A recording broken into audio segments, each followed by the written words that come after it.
სახით წინასწარ პატიმრობას მოითხოვს. გამოძიება განსაკუთრებული სისასტიკით ჩადენილი მკვლელობის მუხლით არის აღძრული, თუმცა საქმეში კიდევ უფრო მძიმე და შემაძრწუნებელი დეტალებიც იკვეთება. კანიბალიზმი.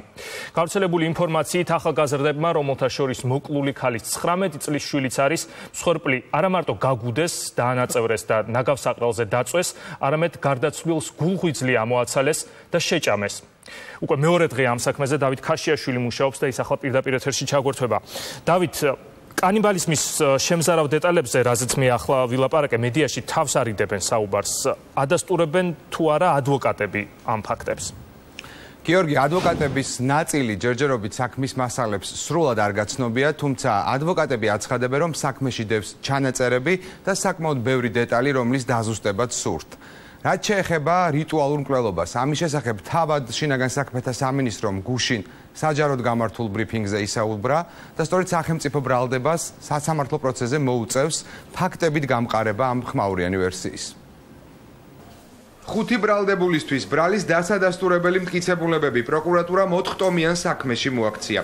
სავარაუდოდ წინა სასამართლო განხილვამდე საქმის მოცულობა გაიზრდება, რადგან გამოძიების მტკიცებით განსაკუთრებული სისასტიკით ჩადენილი მკვლელობის საქმეში ბევრი მტკიცებულება არსებობს.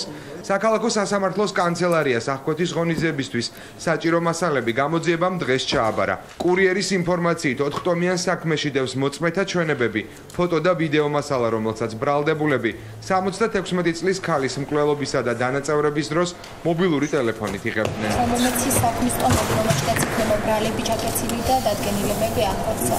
საქმის მასალების მიხედვით მკვლელობის მოტივად ლუბა ყოჩიაშვილსა და მის 19 წლის ქალიშვილს შორის არსებული უთანხმოება სახელდება.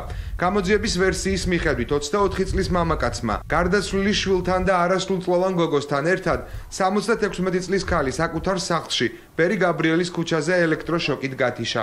მოგვიანებით ბრალდებულებმა ქალი გაგუდეს და დანით სასიკვდილო ჭრილობები მიაყენეს.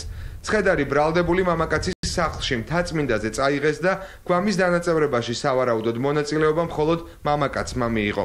გვამი ორ ჩანთაში მოათავსეს და გვიან ღამით კლდანის მიმართულებით სავარაუდოდ ერთ-ერთის ავტომანქანით წავიდნენ. ნაგავსაყრელზე ამ თხრილში საქმის მასალების მიხედვით დანაწევრებული ქალის ცხედარი გვიან ღამით დაწვეს. რიტუალური დატვირთვა მკვლელობას სავარაუდოდ სწორედ ამ ადგილას ჰქონდა. თუმცა რა არგუმენტებზე დაყრდნობით ავრცელებს.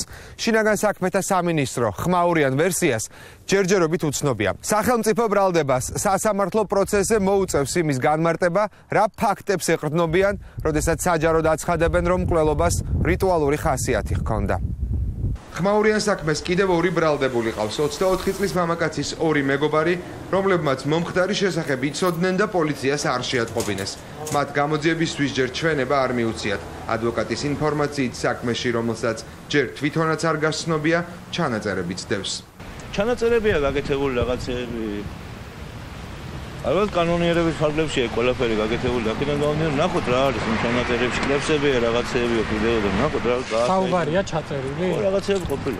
ჩემს დაცვის ქვეშ ყოფი, რომელიცაა ის რაღაც საუბარს შეესრო, რაც მტკიცებულებაში არის ასახული თუ არა, ჯერჯერობით ჩემთვის უცნობია. მკვლელობასა და დანაწევრებაში ბრალდებული მამაკაცი და მისი ორი მეგობარი თბილისის ერთ-ერთ კაფეში ხუთშაბათს 3 ნოემბერს აიყვანეს.